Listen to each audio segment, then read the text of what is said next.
चले आगे बढ़े और इसी बीच जयपुर से एक बड़ी खबर। मानसरोवर में जर्जर मकानों को नोटिस दिया। बारिश के दौरान हादसे की आशंका के चलते ये नोटिस थमाया गया है।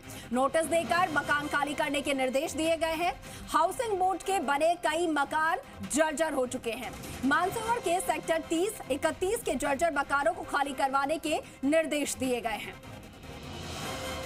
तो बड़ी खबर आपको इस वक्त बता रहे हैं जयपुर से, जहां पर मानसरोवर में जो हाउसिंग बोर्ड के कुछ मकान हैं जर्जर हो चले हैं, उन्हें नोटिस थमाया गया है और जल्द से जल्द उन मकानों को खाली करने के निर्देश दिए गए हैं। बारिश के मौसम में हमने पिछले कुछ वक्त में देखा जहां पर जर्जर मकानों के गिरने की वजह से कुछ लोगों की मौत भी हुई है। ऐसे हादसे आए हैं और ऐसे हादसे और ना हो, इसको देखते हुए ये नोटिस थमाए गए हैं। नोटिस देकर मकान खाली करवाने के निर्देश दिए गए हैं। हाउसिंग बोर्ड के कुछ मकान बताए जा रहे हैं जो कि जर्जर हो चुके हैं। मानसरोवर के सेक्टर 30 और 31 के ये जर्जर मकान जिनको खाली करवाने के निर्देश दिए गए हैं।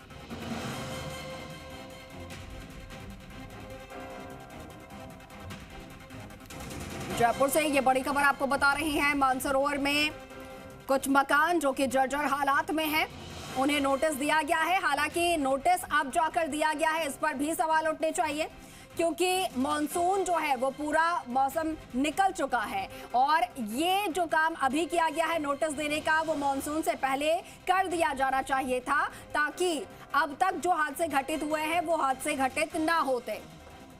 जिन लोगों की जान गई है वो जाने ना जाती, उन जानों को बचाया जा सकता था। हालांकि देर से जागे, लेकिन अब नोटिस थमाया गया है। वार्ड नंबर 31, 30 बताए जा रहे हैं सेक्टर ये मानसरोवर के, जिनमें कुछ जर्जर मकाने हैं हाउसिंग बोर्ड की, और इन्हें नोटिस दिया गया है। जल्द से जल्द इन मकानों को खाली करने के निर्देश दिए गए हैं।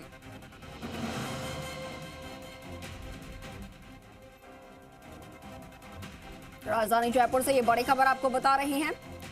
पिछले कुछ वक्त में हमने कुछ हादसे भी ऐसे देखे जहां पर चारदीवारी के अंदर भी कुछ मकान जो है वो धराशायी हो गए थे, और ऐसे में अब इन आशंकाओं को देखते हुए ये नोटिस दिए गए हैं मानसरोवर सेक्टर 30 और 31 के कुछ जर्जर मकानों को।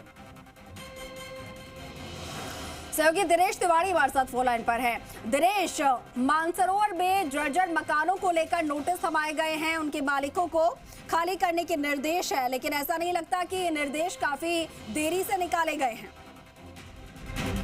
तो देखिए मेघा, ये कह सकते हैं कि देरी से निकाले गए हैं, लेकिन देर आए दुरुस्त आए। आखिर हादसों से सबक लेने के बाद ही कोई रास्ता अगर निकाला जा रहा है, कोई प्रयास किया जा रहा है, तो कम से कम आगे और हादसे होने की गुंजाइश खत्म हो जाती है। इसी से ये इन्होंने सबक लिया और आगे बढ़े, क्योंकि कुछ दिनों पहले हमने देखा था कि राजा पार्क में एक बिल्डिंग धराशायी हो गई थी इस बारिश के चलते। तो ये उसके बाद ये सबक लिया और अब मानसरोवर के जो हाउसिंग बोर्ड के बनाए हुए पुराने मकान थे, आवासन मंडल के द्वारा बनाए हुए, वो पूरी तरह जर्जर हो चुके हैं। उन मकानों में लोग जो रह रहे हैं, परिवार जो रह रहे हैं, वहाँ बड़ा हादसा होने का एक डर है, जिसके चलते निगम ने ये कार्रवाई की, नोटिस दिया और खाली करवाने के लिए अधिकारी भी वहाँ पर पहुंचे, समझाइश की। ये एक प्रयास लगातार निगम का जारी है। दिनेश, कितने मकानों को नोटिस थमाया गया है? देखिए, फिलहाल 2 मकानों को चिन्हित किया गया है और दोनों को नोटिस दिया गया है, दोनों को खाली करवाने के लिए कहा गया है। मानसरोवर के सेक्टर 30 और 31 का ये मामला है और निगम की जो ये कार्रवाई है वो लगातार जारी है। वो और मकानों को चिन्हित कर उन्हें नोटिस दे रहे हैं और जो लोग उनमें रह रहे हैं उन्हें समझाइश कर खाली करने के लिए प्रयास कर रहे हैं। जी मेघा। ठीक है दिनेश, शुक्रिया आपका जानकारी साझा करने के लिए। तो देखिए, 2 मकान मालिकों को फिलहाल नोटिस थमाए गए हैं और ऐसे में जो हादसे हो सकते हैं उनसे बचा जा सकता है।